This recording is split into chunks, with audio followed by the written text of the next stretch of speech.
the final months of the current decade, U.S. students received 2 lackluster report cards. First, in October, the National Assessment of Education Progress, otherwise known as NAEP, or the Nation's Report Card, delivered 4th and 8th grade test results in math and reading. While scores went up or down by a few points in all categories, the results were largely unchanged compared to 2017. Then in November, the Program for International Student Achievement, otherwise known as PISA, released their results from 2018. Again, American students scored average in reading and science and below average in math.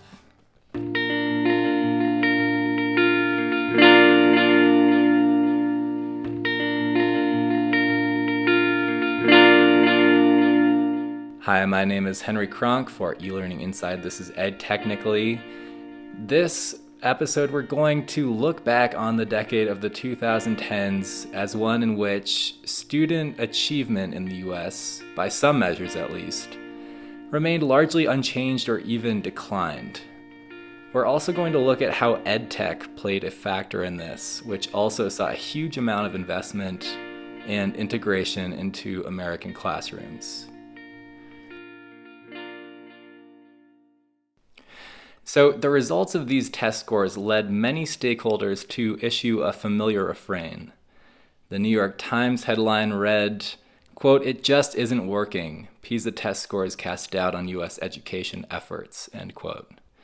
Following the NAEP results, a group of 10 education organizations issued an agenda stating, quote, "We want to express the urgency that we see with the faltering reading results and dispiriting stagnant math results," end quote.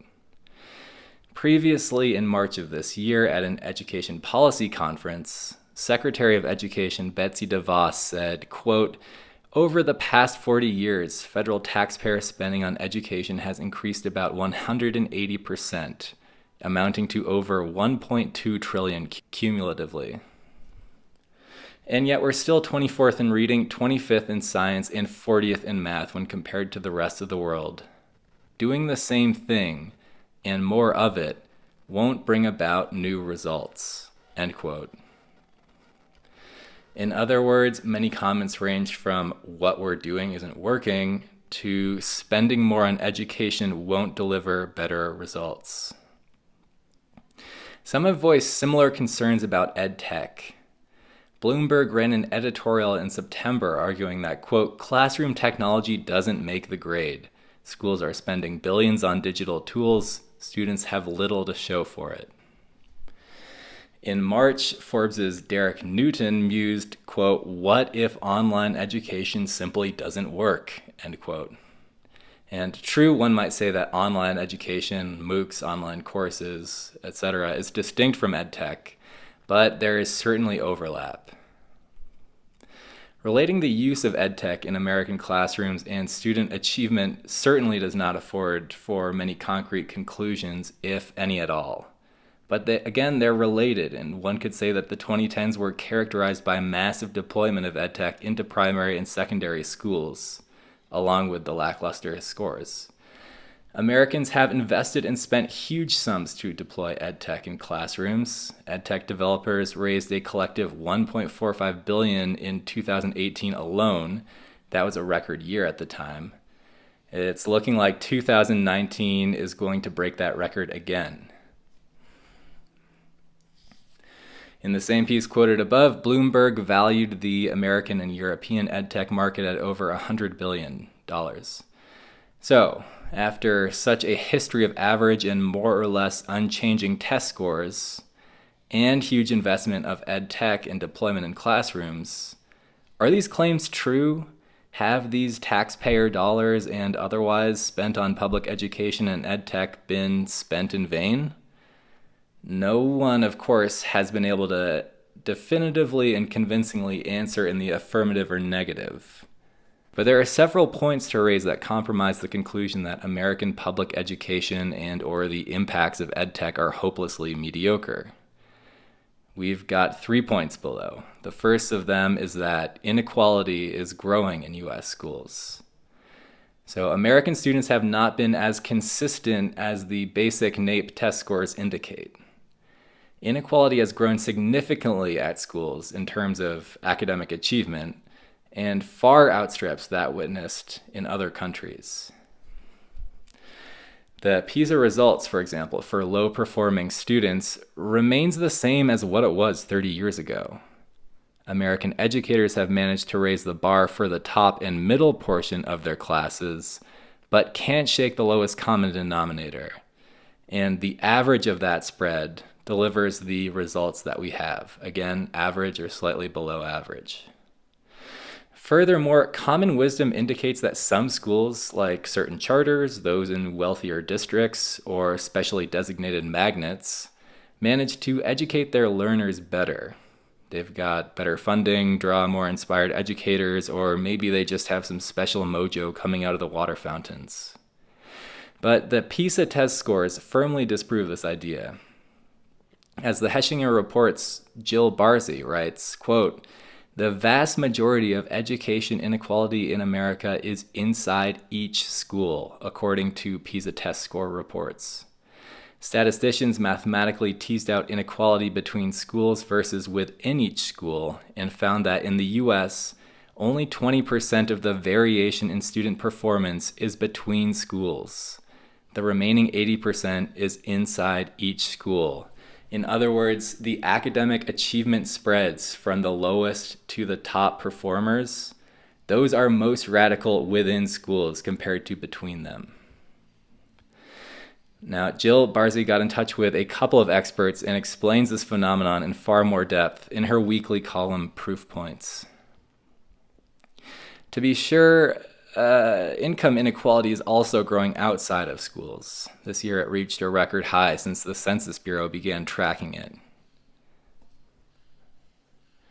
The second point that problematizes the broad conclusions that what we're doing isn't working is that the US certainly isn't, nor can it be, the only average or below average country. It turns out that many other countries, often those with smaller scales of education systems, also struggle to improve their students' test scores and conduct a fair amount of hand-wringing every time they fail to do so. In New Zealand, students tested above average in reading and math, but the country has been on a downward trajectory in terms of international rankings. The latter fact was trumpeted over the former by New Zealand media. What's more, people often focus on the relative rankings before the actual performance of their students when it comes to actual averages. For example, the UK scored just worse than the US in reading, but the BBC still celebrated the fact that the UK had been on an upward trajectory relative to that of other countries. Third point, standardized tests are not gold standards of assessment. While many education stakeholders and members of the public take the results of the PISA and the NAEP assessments to be ironclad, there is a healthy debate about their methodology and communication details among experts and researchers.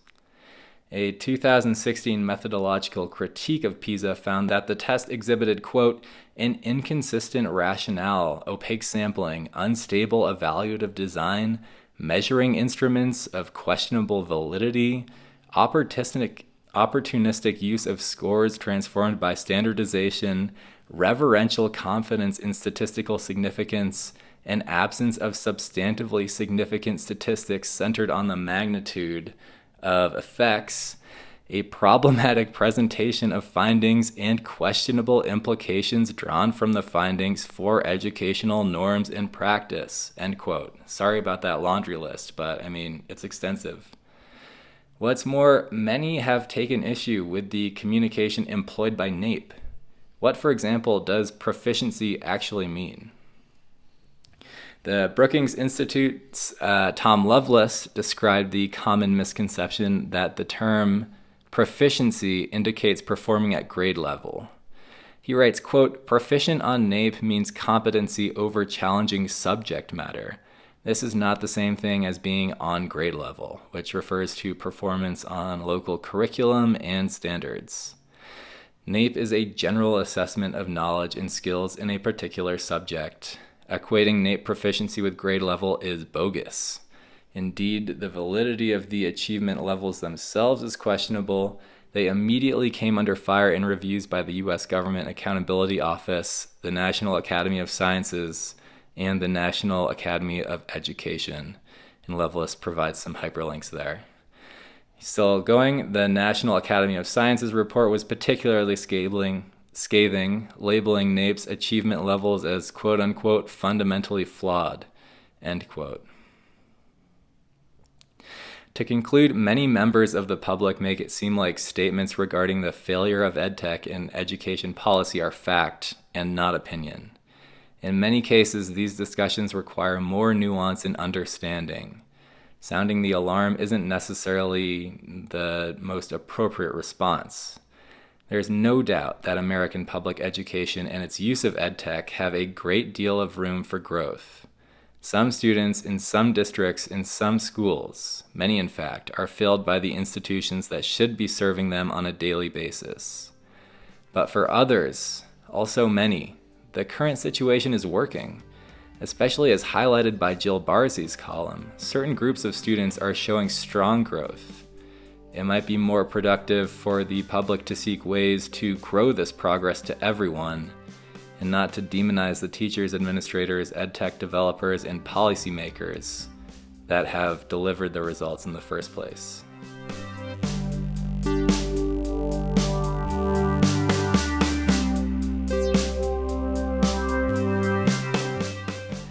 This has been EdTechnically. My name is Henry Kronk. I work as the editor of eLearning Inside. If you like this episode, please rate and review. If you'd like to hear more, please subscribe. Also, please keep in mind that this show is available as a video on our YouTube channel and also as a podcast on iTunes, Stitcher, Google Play, and Spotify. The basic content for this video first appeared as an article on eLearning Inside. If you'd like to hear more about online courses, technology in the classroom, and EdTech in general, please check out our site. If you'd like to get in touch with me, feel free to send an email to henry@elearninginside.com. You can also follow us on Twitter @eLearningInside. Thanks for listening.